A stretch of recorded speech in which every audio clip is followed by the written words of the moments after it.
Welcome to the podcast, Entrepreneur Perspectives, building and protecting your business one podcast at a time, a KazSource production. In this episode, we discuss business lessons from pro baseball, evolving the sports formula to business, and the pain of leaving sports for business. This episode exists because of KazSource. KazSource is your content team. You know how many business leaders need help communicating their story? That's what we do. Content strategy, creation, and distribution for business leaders. This provides opportunities, relationships, and a platform for you and your business. Why do we do this? Because at KazSource, we exist to help you create and share amazing content. And yes, you should have a podcast. We'll help you. Learn more by visiting KazContent.com.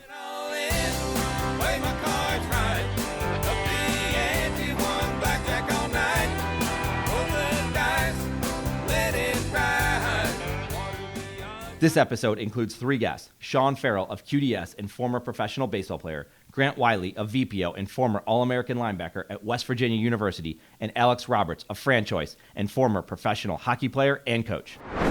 I think some of the biggest lessons I took away, so again, I guess just going back to heritage, right? So I was playing baseball at Charlotte Latin. It was always, well, that's just a private school. Like, that kid can't play with the kids from Providence High School and South Mech. So then I would see those guys in the summer because I would play Legion ball, and then I would lead that team. And then, oh, well, a private school kid probably isn't going to go play Division I. I had talked to UNCC and just happened to get the call from Coach Fox at UNC and was given a walk-on, like a guaranteed spot on the team, but no scholarship, just the opportunity to play. Won ACC Rookie of the Year twice my freshman year, and then earned myself a scholarship from there. So I've always had this, I need to outwork other people to kind of prove myself. And that has transitioned well to business. So things like having that competitive nature. How do you prepare?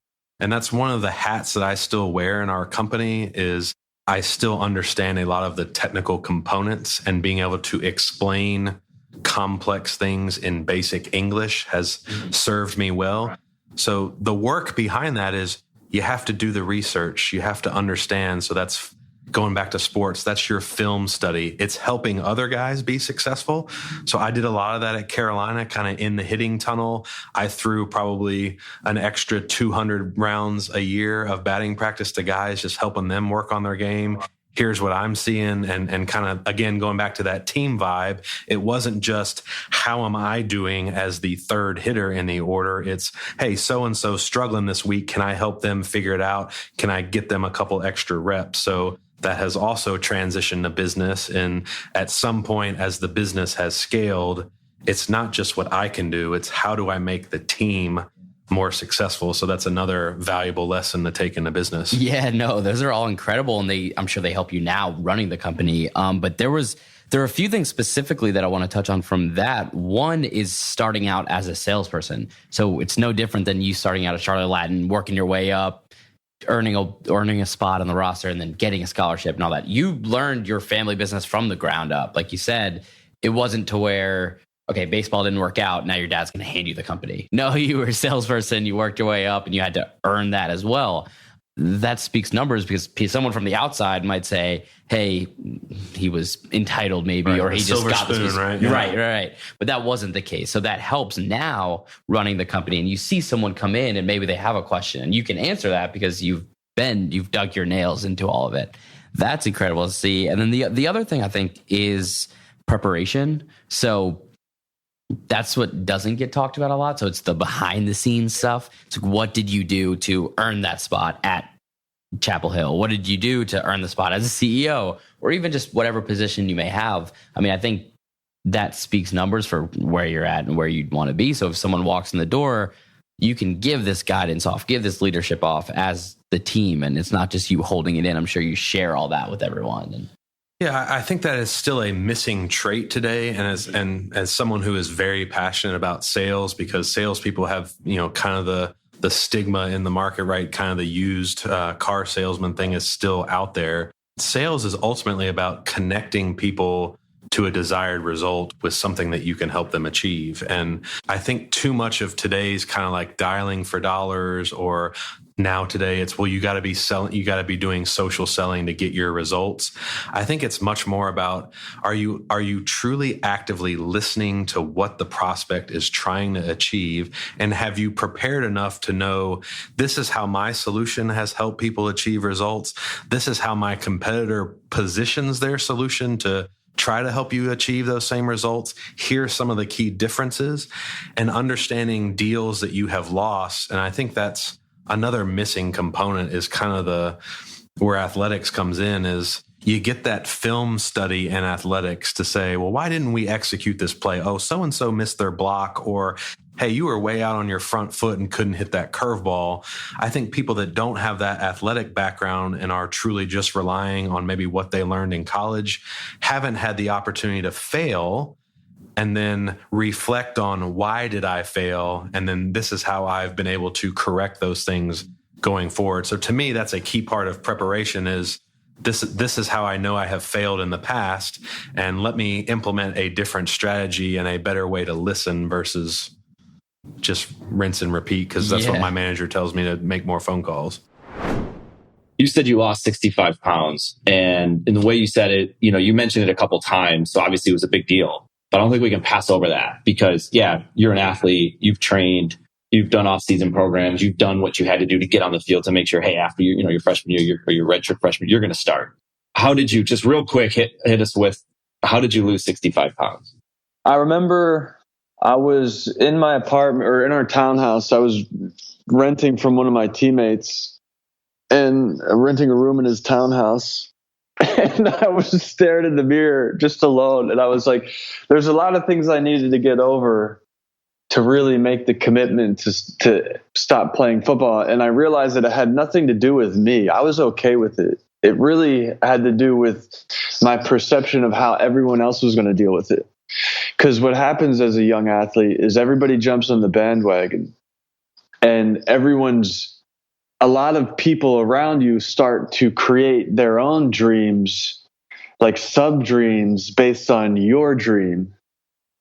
And then they start to become attached to your dream because it's going to fulfill a part of their needs in this reality, right? And so then you're like figuring out, okay, I'm going to make this announcement to everybody. I'm good with, I'm at peace with it. I'm done. I put everything I could into this game. Now it's coming to peace with not really knowing how everyone's going to react, but kind of knowing. And then when you do pull the trigger and tell everybody, it's like desert. Yeah. And there's a few people that actually cared. And I'm not blaming anyone or upset or resentful to anyone. I'm actually grateful that it kind of happens that way, because then you realize what was, and it's easier to move forward knowing what is versus living in a delusion. And it's like, holy shit, wow. All these people that told me they had jobs for me, this, that, and the other, it's like just gone. My cool factor faded quickly. And that's a lesson in itself. But I remember during that process of introspection, staring in the mirror, I'm looking at myself. I'm like, I don't like the way that I look. I don't like the way that I feel. I am having trouble looking at myself in the eyes in the mirror. It's like, that has to change. It has everything to do with my behavior, my level of intelligence, my emotional intelligence, and all these things that we have control over in a lot of ways. And I was like, I have to face myself, and I'm going to face every single fear that I've had since a kid, because I know the reward is on the other end of that everything fear. you want is on the other side of fear. Right. And so I was like, I was scared to perform as a kid. It's like, so all of these, I was just making a list, and I was like, I'm going to lose this weight. Nobody's going to believe me. And then for whatever reason, I thought modeling would be a good idea. So I was like, let me try that, because no one's going to believe it. And I don't really care. It was like me proving to myself that I could do these, like giving myself a carrot, dangling a carrot in front of myself to achieve these things, because I do believe in human potential, and we have the ability to do extraordinary things. And why not start with myself? I already did it, became a consensus All-American, put myself in a position to leave early after my junior year.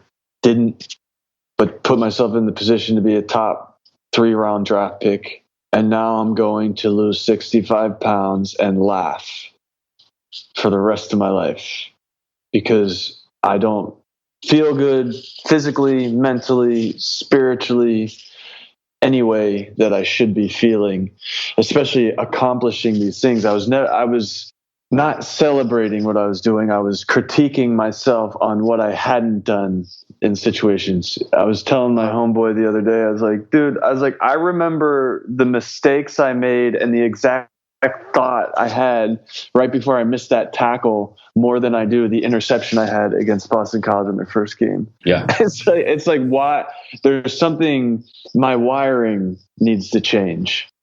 And so I just went on a mission and I put the blinders on and talking to you is nice. I was like, I don't spend a whole lot of time talking about things. I focus more time and energy on doing them.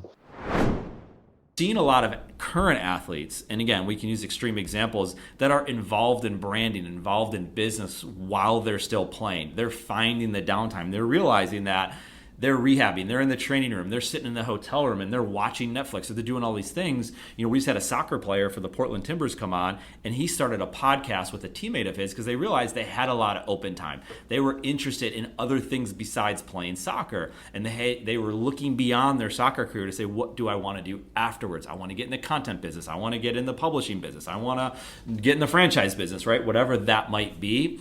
Do you see athletes, do you see a time where they might be investing some of their, let's say, money or investing their time into saying, this is the future, this is the direction I want to go, where you could start the transition perhaps before that transition even happens? Yeah, that's a great point. And typically what you see is people don't usually visit it until they have to. And there's the pain. I'm done playing. Boy, I've been hanging out for a while trying to figure out my next step, but I'm just still not sure what I'm going to do. And then they usually get into that, okay, now I need to get serious and figure out what it's going to be mode. That's what happens most commonly. But absolutely right now, I'm actually working with an NFL player who's currently in the league, and he's saying, hey, what I've heard from my mentors, from guys that are older than me, guys that have been in the league longer, has been take advantage now while you have all this downtime to do some research, to do some networking, to do, to get all the contacts and figure out what it is you're going to want to do when your playing days are over, or is there a right opportunity to invest in something now and have a trusted family member or person that you're working with to kind of help lead and manage that business while you focus on your playing during the season. But yeah, so that's absolutely something that I think is extremely wise and smart is to continue to build your education on business opportunities, to look at what is going to be the next step once I actually need to be there. Some people may or may not invest before they're done, and that's fine. Whatever is the right situation for you, but that way you're prepared to hit the ground running once that career is over, or you've already begun that process while you're still playing and you have your businesses up and running and you have management teams in place to run it, because there are some franchises that are built to be run, by a manager, and the owner has a very semi-absentee role that they're putting in 5 to 10 hours a week of management or oversight, and most professional athletes have that time to be able to dedicate to the big picture scheme of things. So again, that's why you work with a consultant like me who can help guide you to those right types of businesses, so you're not going to be distracted from your day job. And it's not just athletes; it's other folks that are working in corporate America that want to build that bridge to go from being an employee for somebody else to being an owner of their own business, that get into franchise businesses while they're currently working and put their 10 to 15 hours, of work on the side into building a franchise empire. And then when they have a couple of units up and running and producing revenue, they can leave their job and now focus on their business investments and continue to grow and scale their franchise business and still do it at a part-time level. but now they're not working a job, so they have a lot more free time to enjoy their family and to travel and to do the things that they really want to do with their time, as opposed to punching the clock for somebody else and make somebody else wealthy. That's absolutely right. I'm glad you said it, because it's not just athletes, it's anybody. And we're actually producing a podcast for an individual, and it's titled Going Solo. And it's about individuals in the corporate workplace that, for whatever reason, are now not doing that, or on the verge of not doing it anymore. And that could be because they're just tired of it, like you said, or their company scaled down. They got laid off, they got fired, whatever that is. They realize that we want to get out of the corporate work environment, and we want to get into something where you're, like you said, controlling something, controlling an aspect of the business. Perhaps they don't have the idea, but they can get into something along those lines. I'd love to make that introduction, because it really does fit. It doesn't have to be athletes. It can just be someone who works at a very large company that is sick and tired of it, or just got disrupted because the company disrupted them for whatever reason. It happens all the time. And, the economy's done very well. There could come a time when the economy's not doing as well, and companies aren't hiring like they used to. They're not maintaining people like they used to, and they make a change. And, for people that have done well in business, right, they've climbed the corporate ladder, let's say, or if people have done well in sports, right, they have this grind mentality. They have this discipline somewhere. Yeah, you could get lucky, I suppose, but most people have this discipline. They realize they had to get up at 6 a.m. if you want to go play hockey. You have to run these, you have to do, dry land. You have to do these certain things. So you have an advantage over the people that aren't willing to put in that work. And if you're willing to put in that work, you can have a lot of success. And that's why I think it pays well, or plays well, in the franchise and in the entrepreneurial space.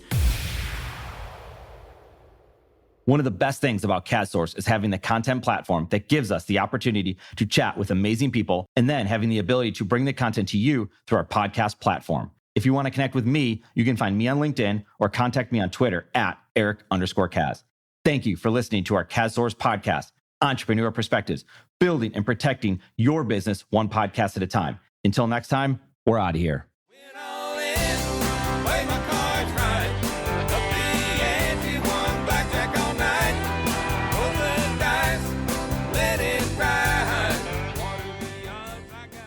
This episode is brought to you by the KazSource brand Podcast. Podcast is your podcast production team. You know how many business leaders need help communicating their story through audio? That's what we do. Podcast strategy, creation, and distribution for business leaders. This provides opportunities, relationships, and a platform for you and your business. Why do we do this? Because at Podcast, we exist to help you create and share amazing content through podcasts. Learn more by visiting podcast.com.